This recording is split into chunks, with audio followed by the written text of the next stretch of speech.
Good morning, my friends. I'm Lama Jigme Gyatso, and I welcome you to Meditation Lesson 4, Video 2. So, I gotta say what I say always. Right below this video, about 3 or 4 inches down, is a little button that says Show More. Click that, and it will reveal a list of links as long as my arm. It's crucial that you find the link for the class materials and download the free latest version of the PDF entitled First Set of Lesson Texts.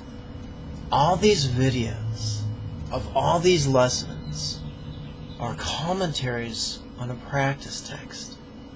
If you're not looking at the latest free version of it, it's not going to have much meaning to you. And it can be downright confusing.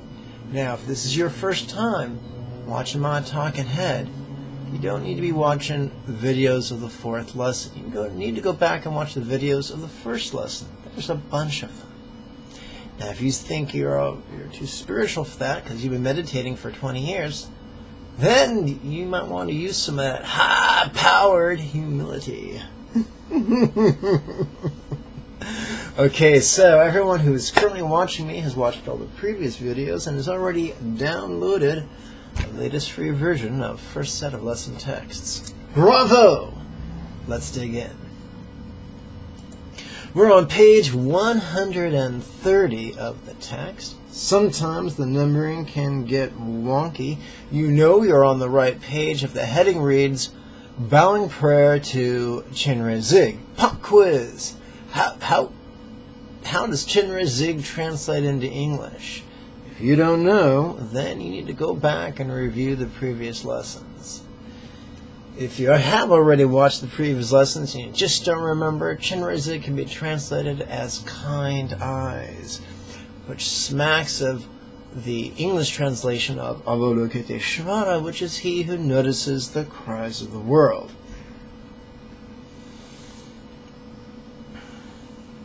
So when we look at the text, right below the heading it says verbal, and then we have a 4-line quatrain. Lord, white in color and stained by faults, a perfect Buddha adorning your head. You look upon all beings with eyes of compassion, Chenrezig, we bow to you.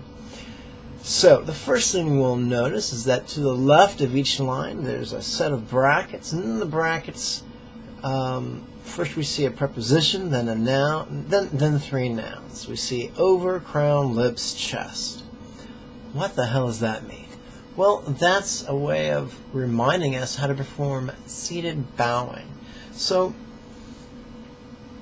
if you've been using the links at the end of every lesson text, you've already learned how to perform Indian-inspired 12 phase sun salutation, and you've already learned how to perform Vietnamese-inspired bows.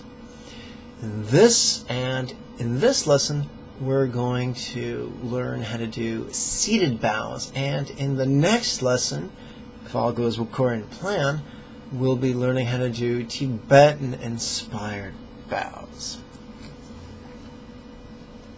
Water, beverage of choice.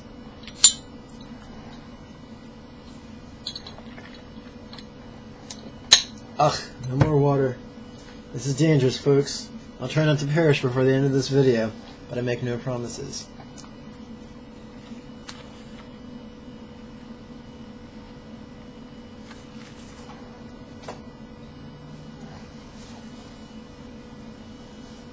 So we mentioned crown.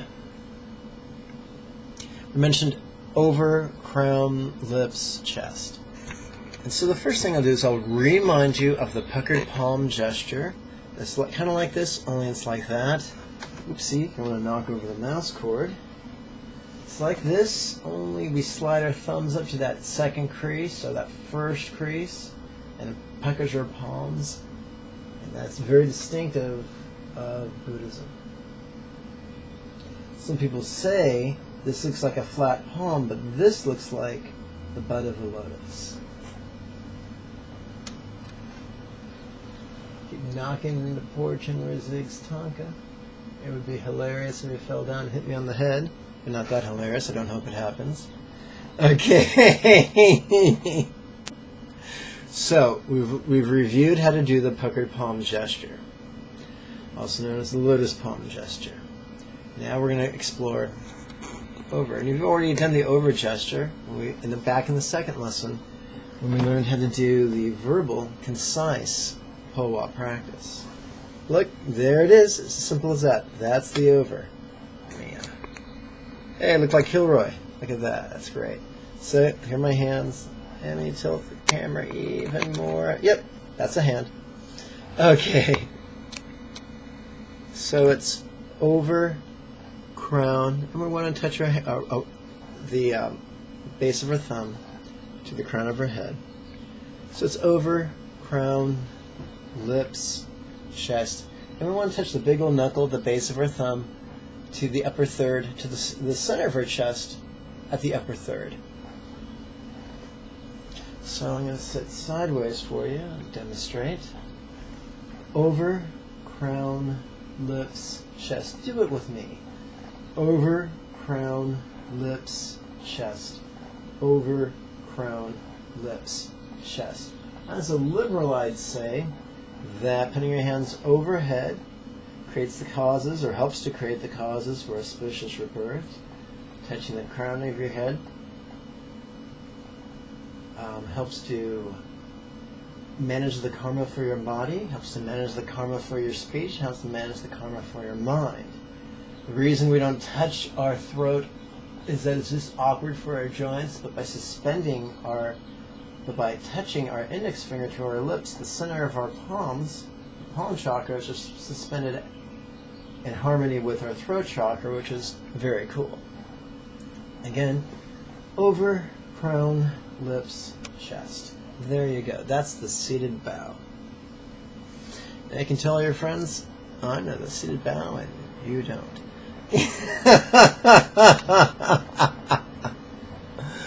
Now, let's turn our attention to the words. Lord, white in color, unstained by faults. Well, my friends, many of us were raised in the West, either Western Europe, or United States of America, or Canada, or Mexico, or something like that. Most of us are familiar with Christianity and church and stuff like that. Many of us kind of find that the word Lord kind of leaves a bad taste in the mouth. So, in this context, Lord doesn't mean Almighty One who's going to judge the living and the dead and cast many folks into the lake of fire. Lord just means boss. Hey, hoss. Hey, chief. And because the idea is that you're bowing to someone with greater wisdom, love, power than you. Someone who actually can help you on the path. So, helper is the same as Lord. White in color, unstained by faults. Now, this is not a racist thing. Now, on that page I told you about, class materials page, you can download an image. Let me check my camera real quick so I can have some coordination. You can download an image very similar to this, only instead of having my teacher on it, it has me on it. And this has a depiction of four-armed Chenrezig, the Buddha of Compassion. This is iconography. It's stylized. It's not literal. It's just a piece of art. Don't get too worked up. But we see that the image is white. Not Caucasian, but actual white. So, in the text, when it says Lord white in color, it's not a racial reference. It's not an aesthetic reference. What kind of reference is it? Glad you asked. It's an... I want to find the right word. It has to do with iconography. You see, in the history of humanity, literacy, or near universal literacy, is kind of new. And so for time immemorial, people have used religious art, spiritual art, as a mnemonic device to remember things. So, Lord, what in color? Unstained by faults. We're not saying, hey, Chenrezig, you're really cool because you're white. No, you're saying, hey, Chenrezig, in this piece of art you're being depicted as white to remind us of three things. To remind us of... Now remember, I'm not sure if you... Let's see. If you've been watching my Enlightened Fitness videos, you remember that I mentioned that in Tibet we have something called the Lam Rim, or the graduated or stepping stone path to enlightenment. And one of my favorite presentations of the Lam Rim was actually penned by a Tibetan scholar named Lama Tsongkhapa, and his very concise version of the Lama Rim was the three principal aspects of the path, and those were renunciation, compassion, and wisdom. So let's look at this state of being unstained by faults from three perspectives. The first perspective is renunciation. If you've been listening or following along with the Enlightened Fitness videos, and you've already learned that the renunciation that I offer you is not the fundamentalist renunciation wherein we are taught, hey guys, if it feels good, don't do it. No, I teach folks to renounce suffering. And if they really don't like suffering, then also renounce the causes of suffering. For instance, if you don't like the idea of mangled fingers, not only should you renounce the mangled state of one's fingers, or the potentially mangled state of one's fingers, but you should also renounce the cause of mangled fingers, i.e., sticking one's hand in a running garbage disposal. Don't do it. Okay. So that's the perspective we're coming from. So, Lord, what in color? Unstained by faults. The first message is, hey, we're not saying you never generate any faults, but he's unstained by faults. And that reminds us that the Buddha of compassion was not born a Buddha, he was born a human, just like me and you. Just as flawed and neurotic as the two of us together. But he did some stuff to become a bodhisattva, and like master the path, and become a Buddha, which is very cool. And the first thing is basic morality, which can translate into, well, I would, as a Jew, I would say, don't be a mumser, be a mensch. When I'm speaking to non-Jews or people who weren't familiar with Yiddish, I'd say, don't be a bastard. Be a nice guy. Do what you can to be kind. It's very, very simple. So the essence of the teachings is, don't be cruel, be kind. That's the essence of all the morality teachings. That's the essence of the tantric vows. That's the essence of the bodhisattva vows. That's the essence of the pratimoksha vows. That's the essence of the 277 or 227 vows of a fully ordained monk. Don't be a bastard. Be a good guy. Very, very simple. Now, here's the two things. Which I told you we discuss this from three perspectives. The first perspective, renunciation. Now for the second perspective, compassion and love. The easiest way to purify our bad karma is through compassion and love. The easiest way to increase our good karma, or the easiest way to multiply or generate our good karma, you guessed it, is through compassion and love. Now let's look at the third perspective, wisdom. The easiest way to purify our bad karma is through the wisdom practices. If you've already been following along the Enlightened Fitness videos, you've been following along the meditation instruction videos, of meditation lesson videos, you've already learned in the very first lesson the verbal wisdom questions that help us to deconstruct the sufferings in our life. We've used them to deconstruct illness and pain. We've used them to deconstruct rage and fear and sorrow. And we've used them to deconstruct innocuous things like this. We can also use it to deconstruct bad karma. I once had a student who felt very guilty about some things she did. She wanted a very complex tantric purification practice, and although I'd already taught her that, I asked her instead to rely upon, you guessed it, the law of Rim, renunciation, compassion, and wisdom. For by bringing our guilt, by bringing our misdeeds, and bringing our tendencies to do more misdeeds into the path of Buddha's teachings, we purify them not merely ritualistically, which Buddha wasn't terribly thrilled about, but spiritually. And we'll go more into that. I'll remind you of how to do that in future lessons, but we've already learned this stuff already. Even though we're just on the 4th lesson, we've covered a lot of material. This free series is rich in Dharma lessons, and if you apply them enthusiastically, if you're not careful, you may just become another Buddha. Watch out. So, Lord white in color, unstained by faults, a perfect Buddha adorning your head. Let's turn again to the image. And if we look carefully, gosh, I am not terribly coordinated, am I? We'll see the Buddha of compassion, and then we'll see over his head his teacher, Amitabha, depicted over about at 4 arms length over his head, relatively speaking, or about 18 inches, about.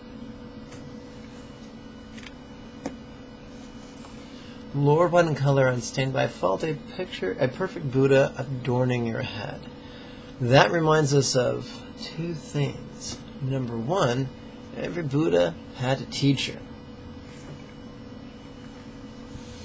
And for instance, so because Amitabha is Chenrezig's teacher. You can progress on the spiritual path with your arrogance, but only so far. No one has ever completed the spiritual path, accomplished the 10th Bhumi, accomplished full enlightenment without humility. Not the false humility of self-deprecation or self-loathing or beating one's chest or throwing dust in one's hair, if you're familiar with the Old Testament.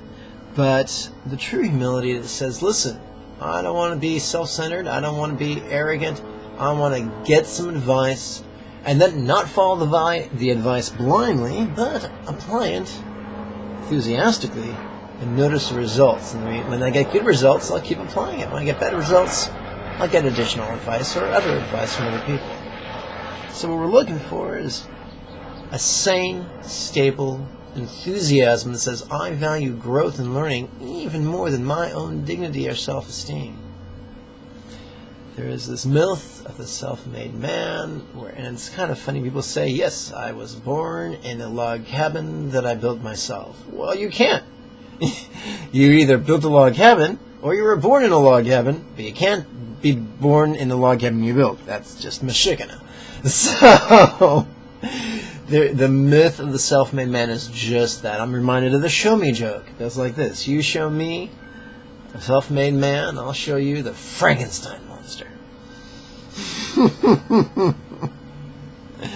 So, rely on people who've accomplished the results that you already want, or at least who are closer to accomplishing the results than you are. Or at least rely on people that you hope can help you until the results you get from following their advice proves otherwise. There you go. It's not a question of faith. It's not a question about belief. It's a question of desire. Acting upon our desire to grow as thoroughly and quickly as possible. Now, I promised you that Amitabha above Chenrezig's head had a second meaning, and that is to remind us of the spooky tantric practice of transference of consciousness at the time of death, which we've already discussed in lesson 2, and of course the previous video here in lesson 4. Line 3, you look upon all beings with eyes of compassion. Which is really cool, because it would suck if we were, forging this relationship with a cranky bastard who was stomping his feet, crossing his arms, and scowling at us, as if to say, one of you shitheads going to pull your heads out of your collective asses. Boy, that would suck. But when you look at someone and they look at you with eyes of love and compassion, It feels wonderful. It feels safe. Now, we're not going to the faith place. We're not going to the belief place. We're saying you have to believe that Chenrezig exists and that he loves you. Otherwise, he'll cast you into a burning lake of fire in his great love. No, we're saying here's this idea that we take refuge in. We take refuge in the possibility that there is a spiritual teacher who has accomplished the path. There is a spiritual teacher who has used renunciation, compassion, and love to purify his karmic negativities and his tendencies to commit karmic negativities. There's a teacher who can help us do likewise. There's a teacher who exercised the intelligent humility to rely upon a teacher, and who provides us and who can help us do likewise, and who provides us with the spiritual technologies to ensure an auspicious rebirth at the end of this current life, whether that rebirth be to a very cool place comprised of light, or to an auspicious rebirth, or whether it's just a big fat metaphor for us to continue to receive circumstances that are favorable to our practice of the Dharma. Either way, all three of those are very, very positive. We're taking refuge and we're seeking shelter in the idea that our companions on the path not only are wise, but are also benevolent, which is useful. And so therefore, in the fourth line, we conclude, because of all these things we've explored and inferred in these three lines, in the fourth line, we're going to bow. Now, we don't want to get lost in the fundamentalist concept of bowing, where you're great, I'm less than great, and I'm groveling at your feet like a dog begging for scraps at the table. No, I'm presenting with you a hedonistic purpose to bow. Why bow? Because it's good for you. Very active. Bring your palms together. Let me make sure I got the camera all aligned properly.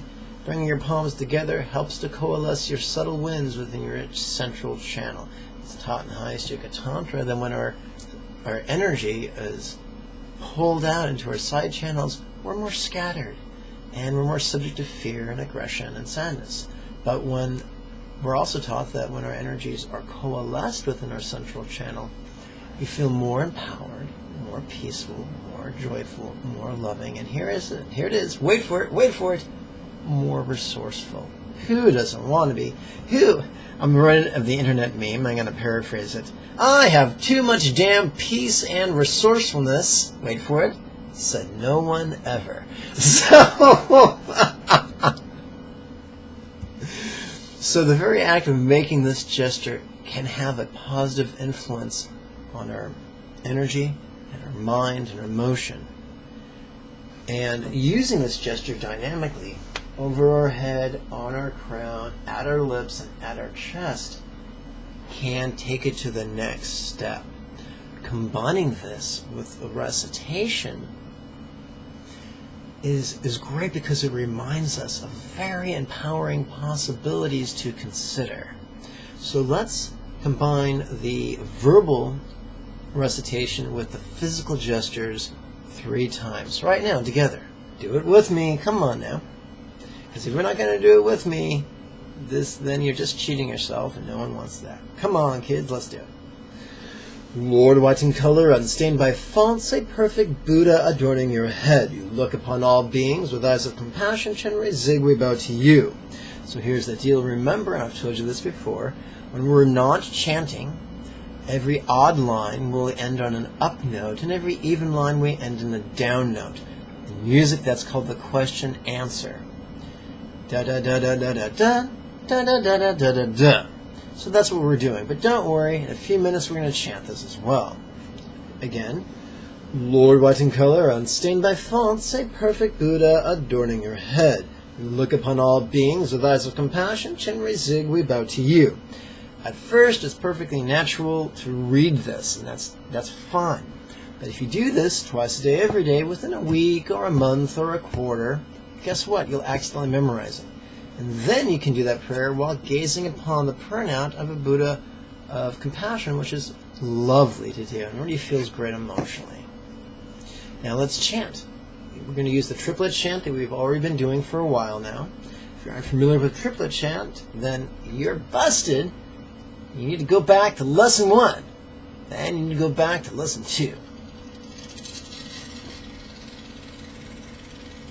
Let's chant. Lord white in color, unstained by faults, a perfect Buddha adorning your head. You look upon all beings with eyes of compassion, Chenrezig, we bow to you. Again. Lord white in color, unstained by faults, a perfect Buddha adorning your head. You look upon all beings with eyes of compassion, Chenrezig, we bow to you. And last time. Lord white in color, unstained by faults, a perfect Buddha adorning your head. You look upon all beings with eyes of compassion, Chenrezig, we bow to you. Now, I've tried to keep this fun and upbeat. If I've gone too fast for you, and if I've lost you, and you have some confusions, write them on the comment page on YouTube, and I'll do my best to clear up any confusion I might have generated. And, if you have Dharma questions, ask them. That's a great place to ask them, is in the comment section on the YouTube pages for each respective video. And in the next video, I intend to teach you how to combine this with Tibetan bowing, which is great fun. Until then, I think that's all you get for today. Well, I thank you for your time and your kind attention. I thank you for your support and your determination to become a Buddha, or at least become a much happier camper. May you and yours be healthy and happy. Om Mani Padme Hum. Before you go, I want to remind you to find the subscribe button. Give that bad boy a click. It's right there. As well as the like button and the share button. After this video is over, I invite you to go all the way over here, find that, what's it called, YouTube button that takes you to your home page. Bottom left hand corner, there's a tab that reads, let's see where it'll be, right around there, and it'll read Manage Subscriptions. Look up Lama Jigme or Tantric Sex God 1, and be sure to put a check in the box just to the right. That way, you'll get an email notification the next time I upload a video. Now, remember those links I told you about below the video? You could use one of those links to help keep this monk fed, which is lovely, but it's not mandatory. If you can't afford to give, please continue using my free videos, apply them to your life, become healthier and happier. Please. There's another link you can use to register for the next series of live weekly webinars. When do they begin? Monday, the 6th of May. I'll see you then. Bye-bye.